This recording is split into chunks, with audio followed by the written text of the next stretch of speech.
بسم اللہ الرحمن الرحیم۔ اب سوال یہ ہے کہ مجھے موت سے خوف لگتا کیوں ہے، اس موت سے ڈر کیوں ہے، جبکہ معصوم کا فرمان ہے کہ ہمارے چاہنے والے مشتاق موت ہوتے ہیں، اشتیاق رکھتے ہیں اس دنیا کی زندگی کو دیکھنے کے لیے، لیکن ہم ڈرتے ہیں، ہمارے وجود میں خوف ہے، کبھی قبر کا خوف، کبھی عذاب قبر کا خوف۔ ایک تو کبھی ہم نے قبر کے تصور کو کلیئر نہیں کیا، کم از کم 5 مجالس ہونی چاہیے برزخ پہ اور قبر پہ، تو کہ اس دنیا پر ہم اتنی گفتگو کرتے ہیں اور جہاں ہمیں ہمیشہ کے لیے جا کے رہنا ہے اس دنیا کے بارے میں کوئی گفتگو ہوتی نہیں ہے، اور اگر ہوتی بھی ہے تو کبھی بچھو یاد دلائے جاتے ہیں، کبھی سانپ یاد دلائے جاتے ہیں، کبھی گرز یاد دلائے جاتے ہیں۔ بندہ تبھی تو مرنے سے ڈرتا ہے۔ ہاں، قرآن میں سورہ رحمان بھی ہے بھائی، نعمتوں کا ذکر بھی ہے، وہ بھی تو لوگوں کو بتاؤ تاکہ یہ مشتاق ہوں، ان کے دل میں شوق پیدا ہو۔ جب جب یہ نماز تہجد پڑھے اس کا دل کرے کہ میں ملاقات خدا کے لیے جاؤں۔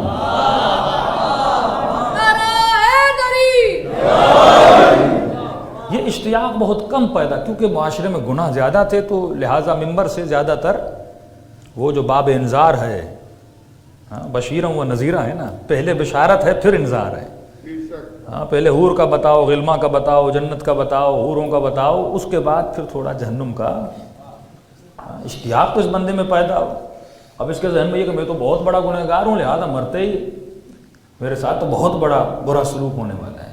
بھائی ایسا بھی نہیں ہے، انسان یقیناً گنہگار ہے، لیکن وہ بھی اس کی تمام صفات پر ایک صفت بھاری ہے، وہ صفت ہے بسم اللہ الرحمن الرحیم۔ تمام صفات پر صفت بھاری ہے، اور جو نبی ہمارے لیے اس نے بھیجا اس کی بھی ایک صفت تمام صفات پر بھاری ہے۔ فرمایا میں اگر رحمان الرحیم ہوں تو وہ بھی رحمت للعالمین ہے۔ خدا ظالم نہیں ہے۔ اس کا ثبوت یہ ہے کہ جب آپ ایک نیکی انجام دیتے ہو وہ 10 لکھتا ہے، اور جب آپ برائی انجام دیتے ہو وہ 1 لکھتا ہے۔ اس کا مطلب اس کی رحمت کا پلڑا بھاری ہے۔ اس کی وجہ یہ ہے کہ وہ بندے کو جگہ جگہ بلاتا ہے، کتنے موقع دیتا ہے، کبھی کہتا ہے رمضان میں آ جاؤ میں تجھے بخشوں گا۔ یہ بندوں کو موقع دے رہا ہے کہ آؤ خود کو پاک کرو، آؤ جنتی بنو۔ تبھی فرمایا جتنا کائنات کا خیر ہے وہ تمہارے رب کی طرف سے، اور جتنا شر ہے وہ تمہارے اپنی طرف سے ہے۔ اس کا وجود خیر ہے، وہ تمہیں خیر دینا چاہتا ہے۔ کبھی رمضان میں بلاتا ہے آؤ مجھے علی کے زخمی سر کا واسطہ دے، کبھی ذی الحج میں بلاتا ہے عید سے 1 دن پہلے آؤ مجھے مسلم کا واسطہ دے، کبھی محرم میں کہتے ہیں آ جا مجھے حسین کا واسطہ دے، کبھی سفر میں کہتے ہیں آ جا مجھے زینب کا واسطہ دے، پھر جمادی ثانی میں بلاتا ہے آ جا مجھے سیدۃ النساء العالمین کا واسطہ دے۔ جو خدا اتنے موقع فراہم کرے لیکن بندہ ان سارے موقعوں کو گواتا ہوا چلے اور پھر بھی اپنے وجود کو پاک نہ کرے، ہاں پھر ایسے بندے کو ڈرنا چاہیے جس کے لیے سارے راستوں کو کھولا رکھا ہو۔ لیکن جو انسان خود کو پیور کرے، پاک کرے، اسے ڈرنے کی ضرورت نہیں ہے۔ جو قدم قدم پھونک کے چل رہا ہے، محفل معصومین میں آتا ہے اور خدا سے التجا کرتا ہے کہ خدا میں اپنی پوری کوشش کر رہا ہوں، تو مجھے توفیق دے۔ دوسرا کانسیپٹ آف قبر، کہ کافی لوگوں نے یہ کوشچن اور سوال کیا کہ مولانا ہمارا تصور یہ ہے کہ منکر و نکیر اس قبر میں آئیں گے۔ اللہ اعلان یہ بات کی جاتی ہے کہ وہ لوگ جو جہاز میں مر گئے یا جن کے جسموں کو جلا دیا گیا یا بموں میں مر گئے یا دریاؤں میں ڈوب کے مر گئے، ان کی تو کوئی قبر نہیں ہے، پھر منکر و نکیر کہاں سوال کریں گے؟ جن کا جسم گل گیا، سڑ گیا، مر گئے کسی بھی ریزن کی وجہ سے۔ اور اگر یہ تصور ہے کہ اسی قبر میں، کیونکہ سب سے زیادہ خوف تب آتا ہے جب انسان کسی مردے کو دفن کرنے جاتا ہے، تو کہتا ہے اتنی چھوٹی سی جگہ اگر مجھے یہاں ڈالا جائے گا اور پتہ نہیں میرا سانس، ہاں یہ ڈر جو اس کے ذہن میں آتا ہے تو یہ بھی ایک ریزن بنتا ہے کہ وہ موت سے خوف زدہ ہو جاتا ہے۔ حالانکہ اس مردے کو جس زمین میں ڈالا جاتا ہے یہ اس لیے ڈالا جاتا ہے تاکہ اس کا جسم بدبو نہ کرے اور انسان کو ڈھانپا جائے. لیکن جو تصور قبر ہے کہ جہاں منکر و نکیر آئیں گے، پھر ان کا کیا ہوگا جو دریاؤں میں مر گئے، جو جہازوں میں مر گئے، جو بموں میں مر گئے؟ کیا ان کی کوئی قبر نہیں ہے؟ تو روایات کی روشنی ملتا ہے، فرمایا قبر سے مراد برزخ ہے، نہ یہ زمین والی جگہ جہاں پہ آپ ایک مردے کو ڈالتے ہو. اس کے تمام طرح کام، ہاں صاحب باڈی اور صاحب جنازہ کھڑا ہوتا ہے اور دیکھ رہا ہوتا ہے تمام طرح احکامات کو، اس میں میسج اس کے لیے بھی ہے، اور جو جنازے کو دفن کرنے آئے ہیں ان کے لیے بھی کافی میسیجز ہیں. لیکن سوال و جواب اس قبر میں نہیں ہوتے، سوال و جواب قبر سے مراد ہے برزخ میں ہوتے ہیں. اب کسی کی برزخ بڑی ہے، کسی کی برزخ چھوٹی ہے. کچھ احادیث کی روشنی ملتا ہے روح 3 دن دنیا میں رہتی ہے، کچھ میں کہتے ہیں نہیں فوراً روح اوپر چلی جاتی ہے. تو میں نے کسی مجلس میں مثال دی تھی بطن کی. ہم مختلف بطون سے نکل کر دوسرے بطون میں جاتے ہیں. عربی میں پیٹ کو کہتے ہیں بطن. پہلا بطن جو ظاہری طور پر انسان کو نصیب ہوتا ہے وہ ماں کا بطن ہوتا ہے. اور میں نے یہ مثال دی تھی کہ یہ بچہ جو ماں کے پیٹ میں ہوتا ہے بڑا سکون سے جی رہا ہوتا ہے 6 منتھ کے بعد، 7 منتھ کے بعد.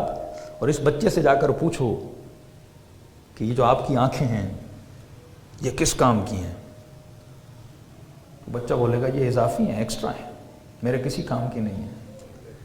بچے سے پوچھو یہ تمہارے ہاتھ کس کام کے؟ کہے گا یہ بھی ایکسٹرا ہیں، میرے کسی کام کے نہیں ہیں. اچھا تمہاری ٹانگیں یہ بھی ایکسٹرا ہیں، تمہاری زبان یہ بھی ایکسٹرا ہے. اچھا اس پیٹ میں تمہارے کام کی چیز ہے کون سی؟ تو بچہ کہے گا بند ناف. یہ ناف جو پیدا ہونے کے بعد کاٹا جاتا ہے، بچہ کہے گا میری دنیا یہی بند ناف ہے، کیونکہ اسے کھانا پینا سب کچھ کہاں سے مل رہا ہے؟ بند ناف سے. اور جتنا اس ناف سے محبت کرتا رہتا ہے، اور اگر یہ ناف اس کے گردن میں جکڑ جائے تو یہی باعث موت بھی بن جاتا ہے. اسے یہ نہیں پتا کہ یہ ہاتھ کس لیے ہیں، وہ یہ سمجھ رہا ہے کہ یہ ہاتھ بیکار ہیں، یہ پاؤں بیکار ہیں، یہ آنکھیں بیکار ہیں، میرے کسی کام کی نہیں ہیں. کیونکہ اس دنیا میں اسے ان چیزوں کا پتہ نہیں ہے. اگر اسے علم ہوتا یہ ہاتھ اس بطن کے لیے نہیں دی گئے، یہ ہاتھ کسی اور دنیا کے لیے دیے گئے ہیں. وہ پائپ بھی ضروری ہے، کیونکہ اسی پائپ سے ان ہاتھوں کو پرفیکشن مل رہی ہے، اسی پائپ سے وٹامن مل رہا ہے. یہ ہاتھ بن رہے ہیں، یہ آنکھیں کمپلیٹ ہو رہی ہیں، یہ ہاتھ پاؤں سارے کمپلیٹ ہو رہے ہیں. وہ پائپ بھی ضروری ہے، لیکن وہ پائپ سب کچھ نہیں ہے، وہ بند ناف سب کچھ نہیں ہے. اور فرمایا اگر دوسرے بطن میں جانا ہے تو جسے تم نے سب کچھ سمجھا ہے پہلے اسے کاٹنا پڑے گا.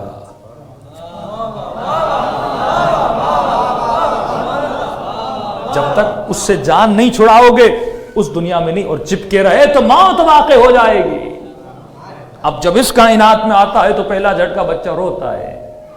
اب جب آنکھیں کھولتا ہے تو اسے پتا چلتا ہے آنکھوں کی قیمت کیا ہے. اب جب زبان پر پہلی مرتبہ ماں کا دودھ پڑتا ہے تو پھر پتا چلتا ہے کہ ذائقے اور زبان کی قیمت کیا ہے. اب جب اس دنیا کی روشنیوں کو دیکھتا ہے تو کبھی بچہ ادھر کبھی بچہ ادھر پریشانی کے عالم میں دیکھتا ہے. ارے جس دنیا میں میں تو تھا وہ دنیا تو کچھ بھی نہیں تھی، اصل جہاں تو یہ ہے جہاں آیا ہوں. اب جب اس جہاں سے 1-2 مہینہ بچہ ملموس ہو جاتا ہے، اب اس بچے کو کہو واپس جانا ہے، اب اسے کہو واپس جانا ہے پیٹ میں، کہے گا اتنی چھوٹی سی دنیا میں کون جائے گا؟ سارے مزے تو یہاں پر ہیں، آنکھیں بھی یہاں، لذت بھی یہاں، سونگنا بھی یہاں، سب کچھ یہاں ہے. بالکل اسی طرح جب انسان اس دنیا سے رخصت ہونا چاہتا ہے اس دنیا میں، اب یہ بطن اصغر ہے، بطن اکبر میں سے جانا ہے، لہٰذا یہ گھبراتا ہے کیونکہ کہتا سب کچھ میرا یہی ہے، میرا سب کچھ یہی ہے. اسی طرح جو اسے روح کی طاقت دی گئی سمجھتا یہ بھی یہاں کے لیے ہے. روح ہوتا کیا ہے، اسپریچولیٹی ہوتی کیا ہے، لیکن اسے نہیں پتا وہ پاور یہاں کے لیے نہیں ہے، وہاں کے لیے عطا کیا گیا. ہاں دنیا بھی ضروری ہے کیونکہ اسی دنیا سے تجھے پرفیکشن ملتی ہے. جس طرح وہ بند ناف بھی ضروری تھا، اسی طرح یہ دنیا بھی ضروری ہے، اسی دنیا سے پرفیکشن ملے گی. یہاں محنت کرو گے، کماؤ گے، پھر انہی پیسے کو خیرات خدا میں دو گے، خمس امام میں دو گے تو پرفیکشن ملے گی کہ نہیں ملے گی؟ انہی اعضاء سے جب عبادت کرو گے وہاں کے لیے پرفیکشن ملے گی. لیکن جس طرح وہاں پر بند ناف کو چھوڑنے کے لیے تیار نہیں تھا, یہاں بھی اپنے جسم کو چھوڑنے کے لیے تیار نہیں ہے. خدا نے کہا دنیا میں آنے کے لیے بند ناف کو کاٹنا ضروری ہے, اور وہاں جانے کے لیے موت کے ذائقہ چکھنا ضروری ہے.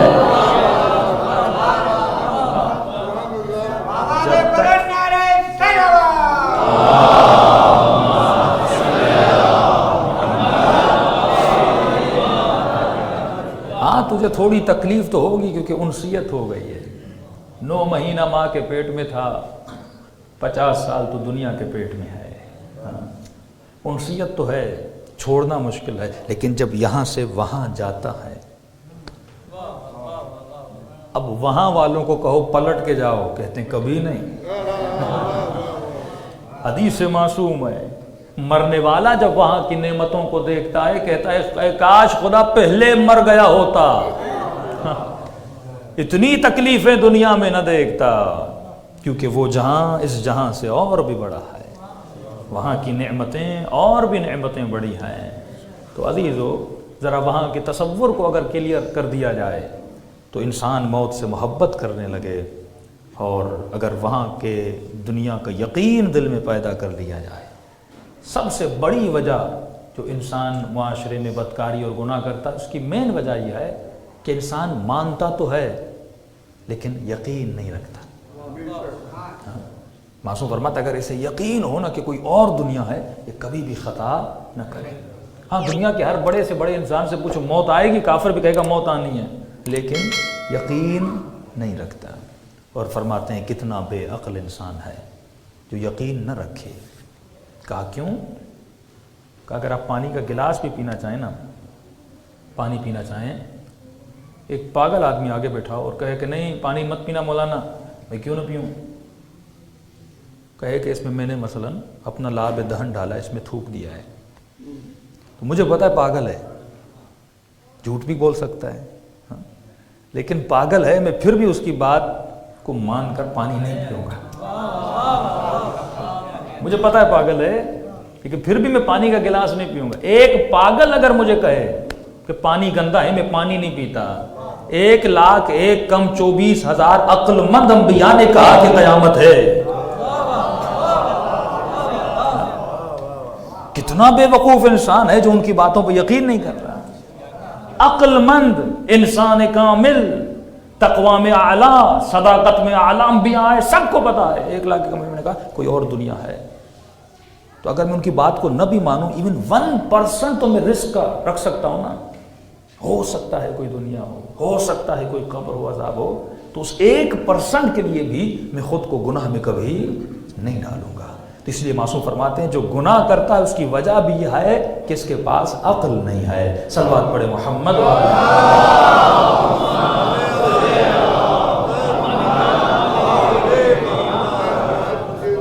اگر عقل ہوتی تو یہ انسان کبھی گناہ نہ کرتا. میری اکثر مجالس کا محور عقل رہتا ہے, کیونکہ معاشرے میں جس چیز کی سب سے زیادہ کمی ہے, نہ گوشت کی کمی ہے, نہ سبزیوں کی کمی ہے, نہ مجالس کی کمی ہے, نہ ماتم کی کمی ہے, نہ خطیبوں کی کمی ہے, نہ گریے کی کمی ہے. اگر کمی ہے تو عقل کی کمی ہے.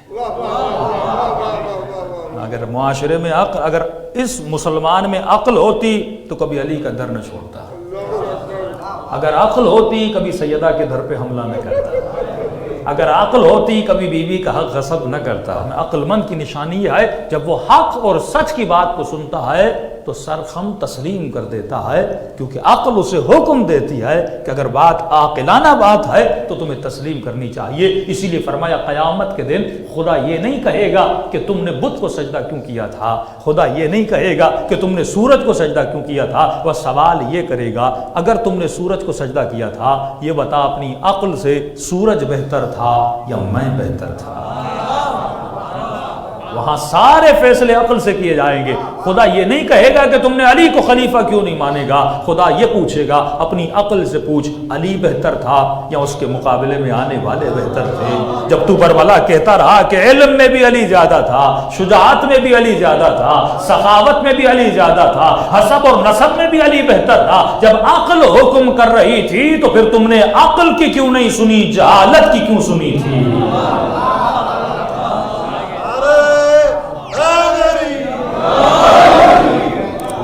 اگر تمام مسائل کو عاقلانہ حل کر دیا جائے، نہ حدیث میں جانے کی ضرورت ہے، نہ کہیں کسی مسلمان بھائی کو بٹھاؤ، عاقلانہ بحث کرو، عقل سے بحث کرو. پوری مجلس میری اشرا پڑا ہوا ہے عقل پہ، اگر آپ عقل سے بحث کریں بڑا ایزلی، اگر واقعاً اس کے وجود پر تعصب نہ ہو، بآسانی وہ مکتب اہل بیت میں آ سکتا ہے، کیونکہ یہ مکتب عقل ہے، اور یہاں عقل مند انسان آتے ہیں. تبھی فرمایا علی کا دشمن بے عقل ہوتا ہے اور علی کا چاہنے والا عقل مند ہوتا ہے. صلوات پڑھے محمد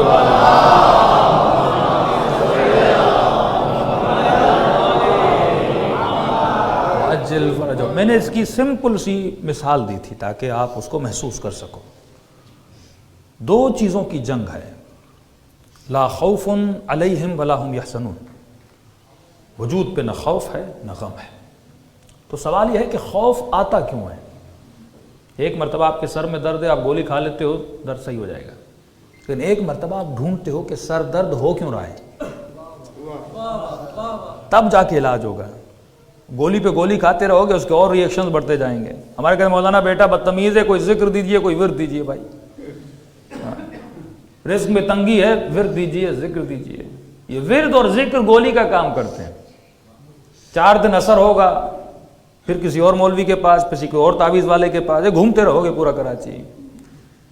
لیکن اگر ریزن ڈھونڈو گے، فقر کیوں ہے، فقیری کیوں ہے، اللہ تو سخی ہے، بار بار میرے وجود میں تنگ دستی کیوں آ رہی ہے، میرے مال میں برکت کیوں نہیں ہے، میں اچھا ہوں، نیک ہوں، نمازی ہوں، میرے گھر میں بیماری کیوں ہے، میں بے اولاد کیوں ہوں.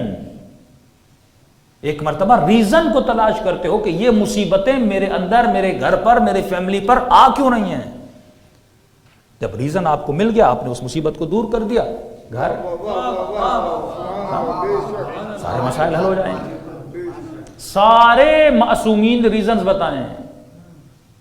مثلا پوری احادیث ہیں آفات گناہ کے اوپر، کہ کون سا گناہ کون سی آفت انسان کے اوپر لاتا ہے، اور کون سی نیکی انسان کے وجود پر کون سا اچھا اثر چھوڑتی ہے. مثلا سب نے سنا ہے صلہ رحمی انسان کی عمر کو بڑھاتا ہے، سب کو پتہ ہے. لیکن سوال یہ ہم صلہ رحمی کرتے ہیں کہ نہیں کرتے. ہاں، سخی انسان خدا کو پسند ہے. کہ حاتم تائی مسلمان نہیں تھا، کہ مولا حاتم کا مقام کہاں ہے، کہ کیونکہ کافر تھا، جہنم میں ہے، لیکن جہنم کی آگ جلائے گی نہیں کیونکہ سخی تھا. اتنی پاورفل صفت ہے، صفت سخاوت. اسی طرح فرمایا اللہم اغفر لی الذنوب التی تنزل البلاء. اے خدا میرے ان گناہوں کو بخش دے جن کی وجہ سے بلائیں، مطلب جتنی بلائیں آ رہی ہیں ریزن کیا ہے، گناہ ہے. تنزل النقم، بدبختیاں گناہ ہے.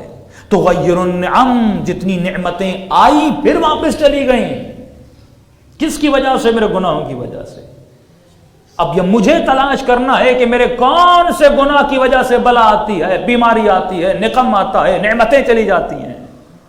مجھے اپنے وجود پہ غور کرنا ہے، صبح سے شام تک میں نے کون سا گناہ کیا. جس طرح ڈاکٹر کہتا آج آپ نے کیا کھایا تھا، آپ بولتے آج مرغی کھائی تھی یا گوشت کھایا تھا، اچھا اس کی وجہ سے آپ کا کولیسٹرول فار ایگزامپل ہائی ہو گیا. اسی طرح انسان کے وجود میں جب بیماری آتی ہے وہ کولیسٹرول کی وجہ سے بھی ہو سکتی ہے، لیکن کسی گناہ کی وجہ سے بھی ہو سکتی ہے. تو انسان کو سوچنا چاہیے اگر میرے وجود میں بلائیں آ رہی ہیں، گھر میں نقمتیں آ رہی ہیں، بدبختیاں نازل ہو رہی ہیں، رزق میں تنگی آ رہی ہے، اس کی وجہ کیا ہے. یہاں تک فرمایا اگر تجھے رونا نہیں آتا، اگر تو نماز تہجد پہ اٹھ نہیں پاتا، اگر تو ذکر خدا کرتا ہے پر تجھے سکون نہیں دے رہا یہ ذکر، سوچو کہ کون سی چیز رکاوٹ ہے جس کی وجہ سے تمہارا وجود اس لذت کو محسوس نہیں کر پا رہا. تو کہا لا خوف علیہم ولا هم یحزنون. یہ خوف آتا کیوں ہے، کون سی چیز ہے جو میرے وجود میں خوف کو پیدا کرتی ہے. فرمایا اللہ نے مختلف طاقتوں سے تمہارے وجود کو نوازا.